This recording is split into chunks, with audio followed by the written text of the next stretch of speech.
আলহামদুলিল্লাহ, সমস্ত তারিফ ও প্রশংসা মহান আল্লাহ সুবহানাহু ওয়া তাআলার জন্য, যে আল্লাহ সুবহানাহু ওয়া তাআলা পবিত্র জুমার দিনে আমাদেরকে মসজিদে একত্রিত করেছেন। কালিমাতুশ শুকর আদায়ে সকলে বলছি আলহামদুলিল্লাহ। দরুদ ও সালাম বর্ষিত হোক সর্বকালের সর্বযুগের সর্বশ্রেষ্ঠ মহামানব জনাবে মুহাম্মদুর রাসূলুল্লাহ সাল্লাল্লাহু আলাইহি ওয়াসাল্লামের প্রতি। আমরা পবিত্র সফর মাসের 16 তারিখ জুমার দিনে মসজিদে একত্রিত হয়েছি। আজকে বাংলা শ্রাবণ মাসের 16 তারিখ, আরবি এবং বাংলা একই তারিখ 16 তারিখ। আমরা গত 3 জুমায় নামাজ আদায়ের গুরুত্ব এবং ফজিলত, নামাজ না পড়ার ভয়াবহ পরিণতি এবং গত জুমায় আলোচনা করেছি নবীজি সাল্লাল্লাহু আলাইহি ওয়াসাল্লাম কিভাবে নামাজ আদায় করেছেন এবং কিভাবে নামাজ আদায় করতে আমাদেরকে শিক্ষা দিয়েছেন।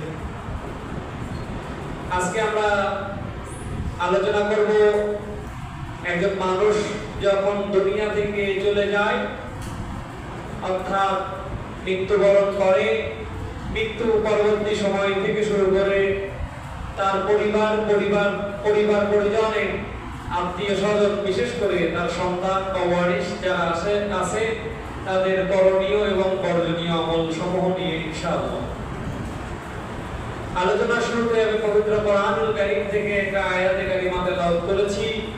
আল্লাহ সুবহানাহু ওয়া তাআলা আয়াতে কারিমায় বলেছেন, মিনহা খালাকনাকুম ওয়া ফিহা নুঈদুকুম ওয়া মিনহা নুখরিজুকুম তারাতান উখরা।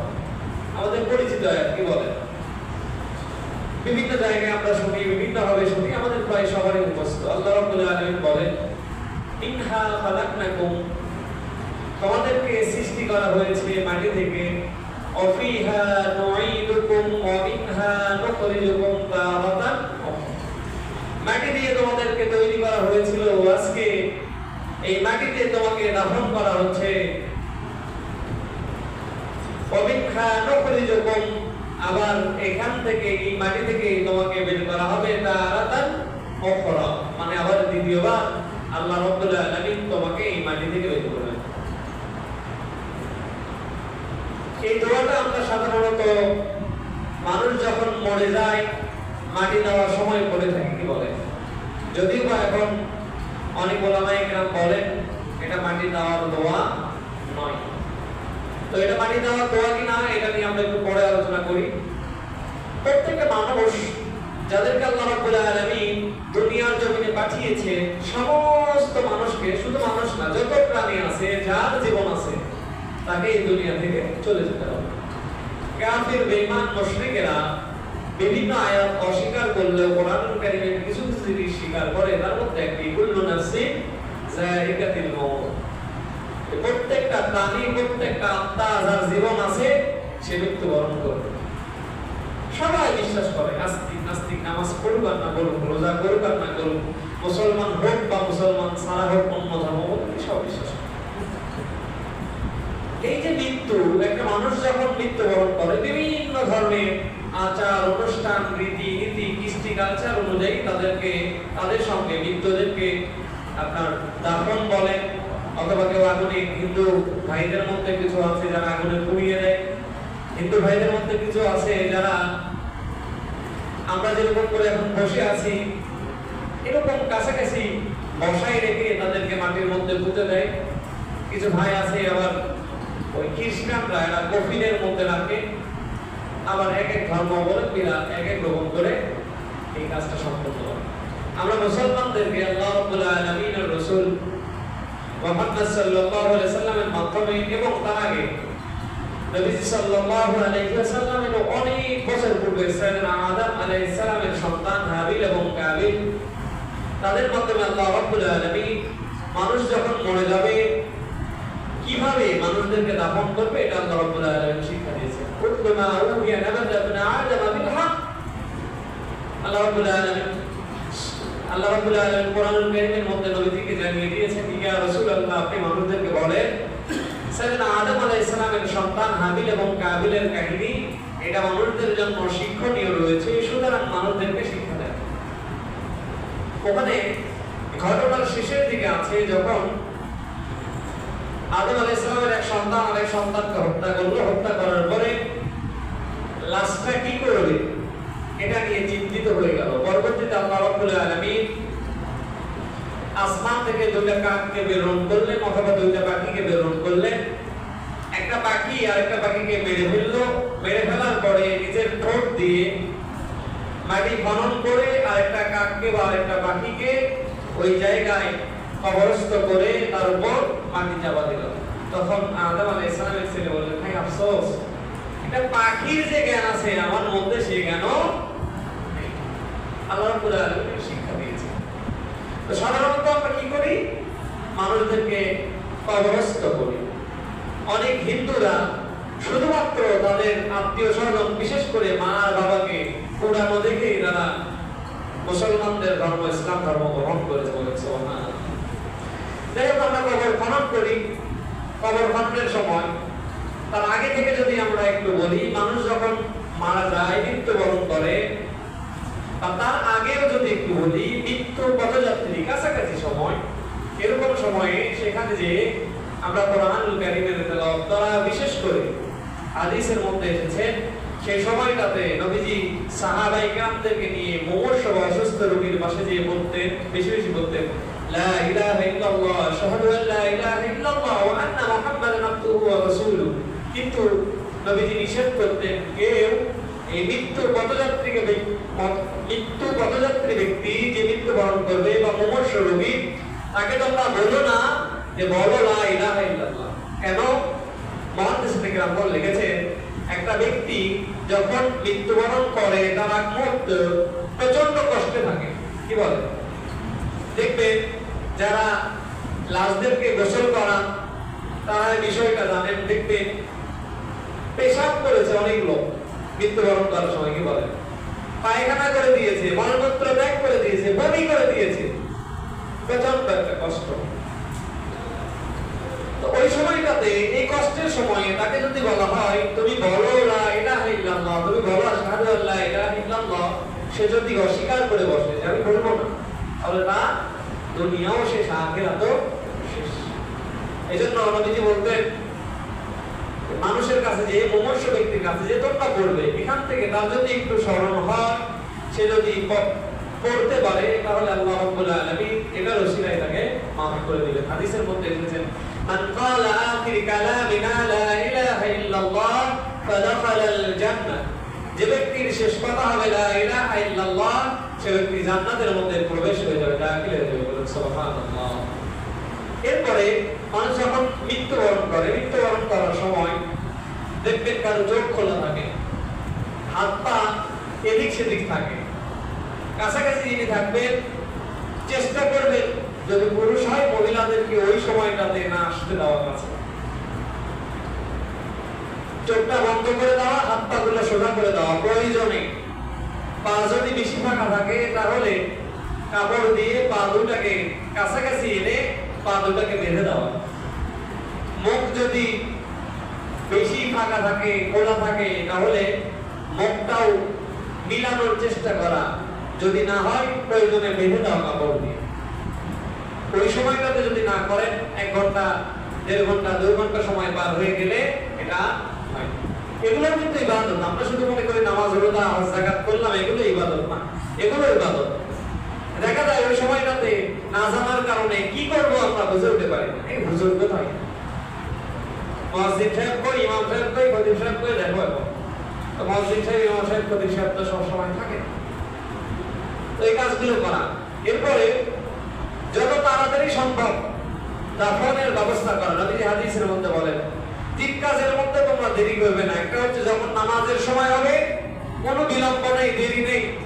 1টায় তো মসজিদে নামাজ হয়ে গেছে, সময় তো আছেই, 2:30টায় নামাজ পড়ি, 3টায় নামাজ পড়ি, এরকম কাজ নবীজি করতেন। 2 নাম্বার।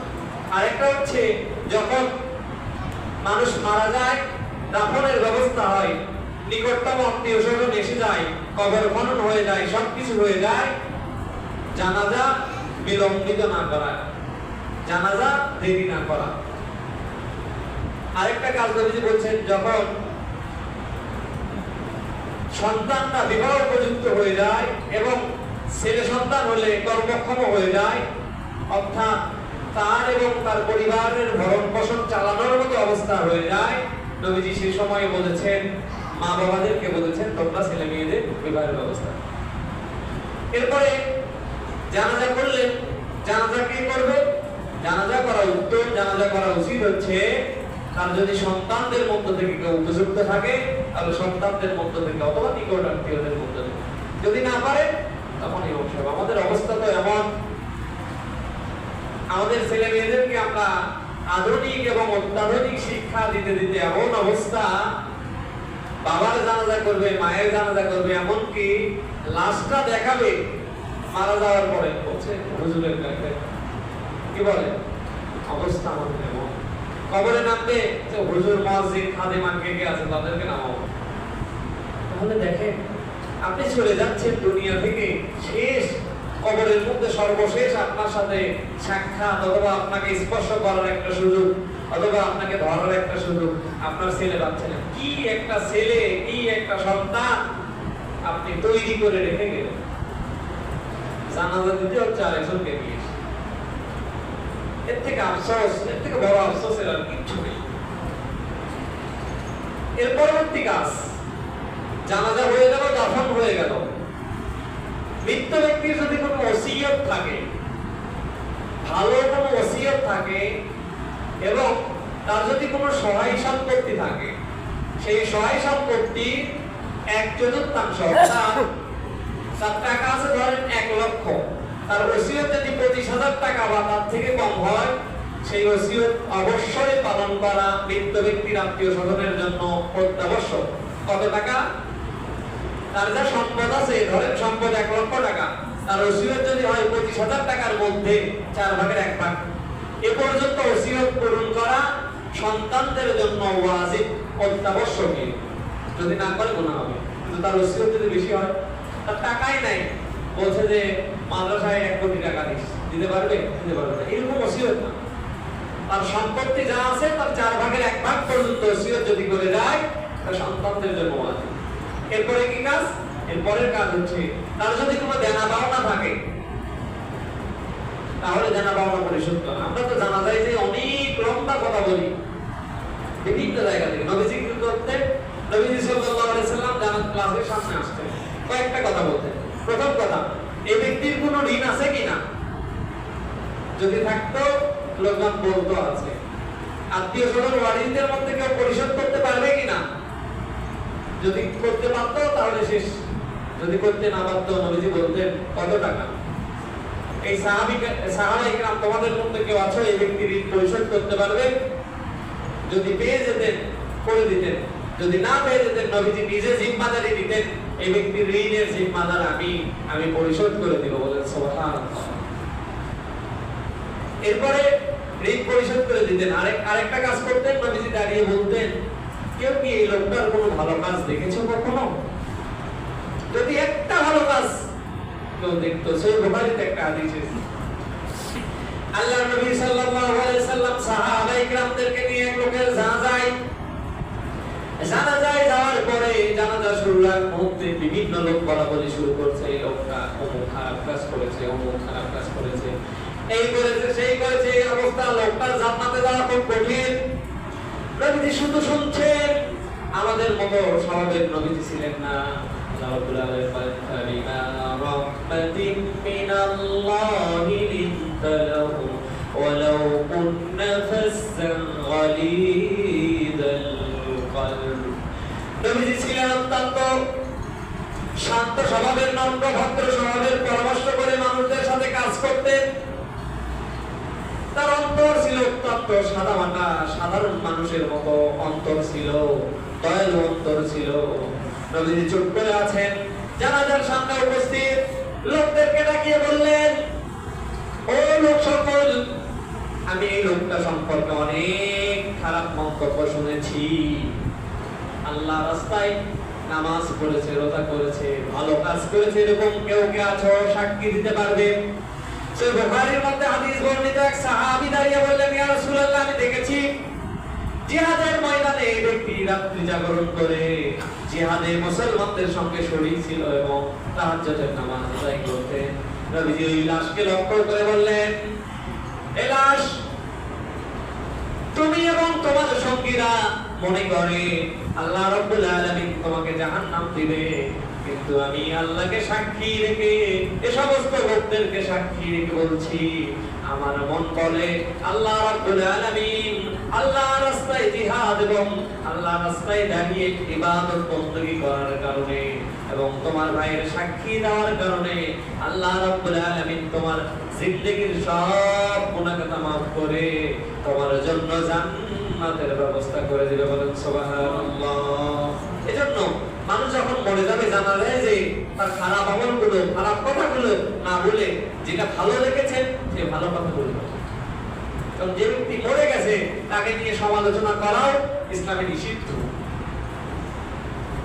কারণ সে তো মরে গেছে, তার যা আমলনামা, তার যা হিসাব, সে এখন চূড়ান্ত একটা জায়গা আছে, পাওয়ার জায়গা আছে। এই ভালো কথা বলেন, মাগফিরাত কামনা করেন, তাহলে দেখবেন আপনার ভালো কথা, আপনার মাগফিরাত কামনা করার জন্য আপনার মৃত্যুর পরে থাকবে। এরপরে শাস্ত্র অনুযায়ী ওই ব্যক্তির পক্ষ থেকে গরিব, মিসকিন, ইতিম, দুঃখী, অনাথ তাদেরকে যতটুকু পারা যায় সাহায্য সহযোগিতা করা। হাদিসের মধ্যে এসেছে, নবীজি বলেন, মানুষ যখন মারা যায় প্রথম 7 দিন ওই ব্যক্তির কবরের অবস্থা খুব ভয়াবহ থাকে, রিস্কের মধ্যে থাকে, একটা শোচনীয় অবস্থার মধ্যে থাকে। আর পরিবার পরিজনের উচিত এই 7 দিনের মধ্যে এই 7 দিনই মানুষদেরকে কিছু কিছু করে দান করা, বিভিন্ন মানুষদেরকে খাবার খাওয়ানো, এরকম একটা হাদিসের মধ্যে নবীজি নির্দেশ দিয়েছেন। ঋণ পরিশোধ করলেন, ওসিয়ত পূর্ণ করলেন, জমি জমা যা আছে ওই ব্যক্তির তা বন্টন করে দিতে হবে।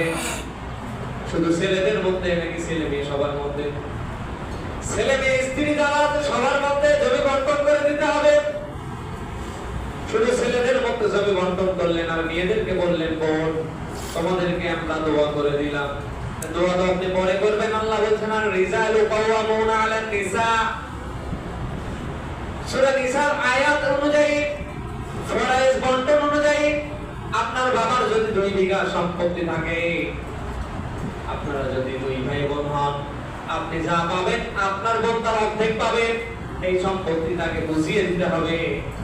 ভাগ করে 1 বিঘা সম্পত্তির দাম হয়তো 8 লাখ 10 লাখ টাকা, ভাগ করে 50,000 টাকা দিয়ে সেই জমি দলিল করে নেওয়া, এটাও ইসলামের নিষেধ। যদি আপনাকে দিয়ে যেতে চায়, এমনিও যদি আপনাকে দিয়ে যেতে চায় সেটা ভিন্ন কথা, কিন্তু কোনো প্রকার বাহানা করে অজুহাত করে বোনের সম্পত্তি নিয়ে নেবেন, এটা উচিত নয়। মৃত ব্যক্তির পক্ষ থেকে আর কি করা, মৃত ব্যক্তির যে আত্মীয় স্বজন আছে, বিশেষ করে যদি বাবা মারা যায়, তার যে ভাইয়েরা আছে, চাচারা আছে, অন্যান্য ভাইয়েরা আছে, বন্ধু বান্ধব আছে, তাদের সঙ্গে ভালো ব্যবহার করা। মা যদি মারা যায়, মায়ের যারা বান্ধবী সমতুল্য আছে, যারা তার সঙ্গে চলাফেরা করত, তাদের সঙ্গে ভালো ব্যবহার করা। হাদিসের মধ্যে এসেছে রাসূলুল্লাহ সাল্লাল্লাহু আলাইহি সাল্লাম তার আম্মা আমিনা, ওনার যে বান্ধবীরা ছিল, ওনার সমবয়সী যারা ছিল, যারা তার সঙ্গে আসা যাওয়া করত, নবীজি কুরবানির ঈদে কুরবানি জবাই করার পরে তাদের জন্য গোশত তাদের বাড়িতে বাড়িতে পাঠিয়ে দিতেন। বলেন সুবহানাল্লাহ। আরেকটা হাদিসের মধ্যে এসেছে, নবীজি তার প্রিয়তমা স্ত্রী খাদিজাতুল কুবরা রাদিয়াল্লাহু তাআলা আনহার ইন্তেকালের পরেও তার বান্ধবী যারা ছিল, তার কাছে যারা আসতো, তাদের সঙ্গে যাদের ভালো সম্পর্ক ছিল, তাদের বাড়িতেও এরকম খাবার পাঠিয়ে দিতেন। যখন জিহাদের ময়দান থেকে আসতেন, কোন জায়গা থেকে খাবার এসেছে, নবীজি সাল্লাল্লাহু আলাইহি সাল্লামের কাছে হাদিয়া এসেছেন, তখন আব্দুল মুত্তালিবের আত্মীয় স্বজনদের মাঝেও সেটা বিতরণ করে দিত। আব্দুল মুত্তালিবের অনেক আত্মীয় স্বজন, তারা মুসলমানও ছিল না, মুশরিক ছিল, কিন্তু আত্মীয় হওয়ার কারণে তাদেরকেও বিলিয়ে দিত। নবীজির এক স্ত্রী উম্মাহাতুল মুমিনিন, ওনার মা বাবা তখন ইসলাম গ্রহণ করেন নাই। নবীজি সাল্লাল্লাহু আলাইহি সাল্লামকে বললেন, ইয়া রাসূলুল্লাহ, ইয়া হাবিবাল্লাহ, একটা কথা বলতে মন চাই কিন্তু সাহস বলাই না। নবীজি বললেন, নির্ভয়ে বলো। বলছেন, আমার মা বাবা তারা তো মুশরিক, মূর্তি পূজা করে, শিরকি করে, আমি কি তাদের সঙ্গে দেখা সাক্ষাৎ করতে পারবো? নবীজি বললেন শুধু দেখা সাক্ষাৎ না, তাদের খেদমত করতে পারবে, তাদের কথাবার্তা শুনতে পারবে, সব কিছু করতে পারবে, তবে একটা জিনিস বাদ। নবীজি বললেন কি জিনিস? আমাদের বললেন কি জিনিস? নবীজি বললেন একটা জিনিস হলো, শুধু যদি তোমাকে বলে মুহাম্মাদের ধর্ম ইসলাম থেকে, মুসলমানদের ধর্ম ইসলাম থেকে খারিজ হয়ে আমাদের ধর্মে আই, শুধুমাত্র এই কথাটা বাদ দিয়ে তোমার মা বাবার খেদমত থেকে শুরু করে, দেখা সাক্ষাৎ থেকে শুরু করে যাবতীয় সমস্ত কার্যাবলী তুমি তোমার মা বাবার সঙ্গে করতে পারবে। বলেন সুবহানাল্লাহ। কঠোরতা দিয়ে তো ইসলাম আসে। মৃত ব্যক্তির পর থেকে আর কি কাজ করতে হয়?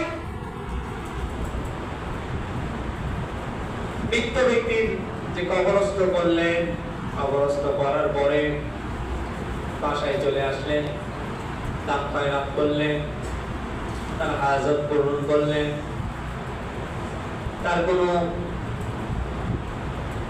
ওয়ারিসদের সহায় সম্পত্তিগুলো ঠিকভাবে বন্টন করলেন, গরিব দুঃখী এতিম মিসকিন অনাথদেরকে খাবার খাওয়ালেন, তার আত্মীয় স্বজনের সঙ্গে ভালো ব্যবহার করলেন, এবং তার জন্য দোয়া করবেন। যদি পিতামাতা হয় তাহলে দোয়া করবেন। রব্বুল আলামিন শিখিয়ে দিয়েছেন রাব্বিরহামহুমা কামা রাব্বায়ানি সগীরা। সকলে বলুন রাব্বিরহামহুমা কামা রাব্বায়ানি সগীরা। আপনি আপনার পিতামাতার জন্য দোয়া করবেন। স্বয়ং আল্লাহ রাব্বুল আলামিন কোরআনুল কারীমের 15 নম্বর পারা সূরাতুল বনী ইসরাঈলের মাধ্যমে আল্লাহ রাব্বুল আলামিন আমাদেরকে শিক্ষা দিয়েছেন পিতামাতার জন্য দোয়া করা, তাদের মাগফিরাতের জন্য দোয়া করা, এরকম করে পিতামাতার জন্য দোয়া করা। যে কথা বলছিলাম শুরুতে, পবিত্র কোরআনুল কারীমে যে আয়াতে কারিমা তেলাওয়াত করেছিলাম আমরা মাটি দেওয়ার সময় এটা করি। কিছু ভাইরা বলছেন এই দোয়া করা যাবে না, কি বলে বলতে হবে? বলে বিসমিল্লাহ বিসমিল্লাহ বলে মাটি দিতে হবে, এরকম কথাবার্তা শোনা যায়। বেহেশতি জিয়ারের মধ্যে আগে বলুন মাত মুজাদ্দিদ বিল্লাহ শাহ আশরাফ আলী থানভী রাহমাতুল্লাহ আলাইহি লেখেন, মানুষ যখন মরে যাবে, মানুষকে যখন মাটি দিবে, প্রথম পড়বে মিনহা খালাকনাকুম, তার মাথার দিক থেকে মাটি দেওয়া শুরু করবে, এরপরে আরেক মুষ্টি মাটি দিবে, অফিহা নুইদুকুম বলে তার মাঝ বরাবর মাটি দিবে, আর শেষের দিকে সে পায়ের কাছে এসে পড়বে ওয়ামিনহা নুখরিজুকুম তারাতান উখরা, এটা পরে আরেকটু মাটি দিবে। মুহিতে সুরুজি কিতাবের মধ্যে এসেছেন, ফতোয়ায়ে আলমগীরির মধ্যে এসেছেন। নবীজি বলেন, নবীজি সাল্লাল্লাহু আলাইহি সাল্লামের একটা হাদিসও দিয়েছেন, ফতোয়ায়ে আলমগীরির মধ্যে এসেছেন মানুষ যখন মরে যায়, মানুষের কবরের উপরে যখন মানুষ মাটি দেয়, তখন মানুষ জানায় দোয়া করে মিনহা খালাকনাকুম ওয়া ফিহা নুঈদুকুম ওয়া মিনহা নুখরিজুকুম তারাতান উখরা। আহলে হাদিস গণনার একজন শায়েখ বিন বাজ রাহিমাহুল্লাহ, ওনাকে জিজ্ঞেস করা হলো মানুষ যখন মরে যায় কি বলে সুন্নাত তরিকায় মাটি দিব? উনি বললেন তোমরা পড়ো মিনহা খালাকনাকুম ওয়া ফিহা নুঈদুকুম ওয়া মিনহা নুখরিজুকুম তারাতান উখরা, এর সঙ্গে তোমরা আরো বলবে বিসমিল্লাহি আল্লাহু আকবার।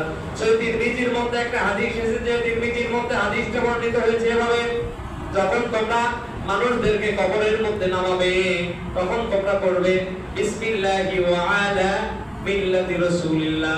আরেকটা হাদিসের মধ্যে এসেছে মানুষকে যখন কবরস্থ করবে তখন পড়বে বিসমিল্লাহি ওয়া আলা সুন্নতি রাসূলিল্লাহ।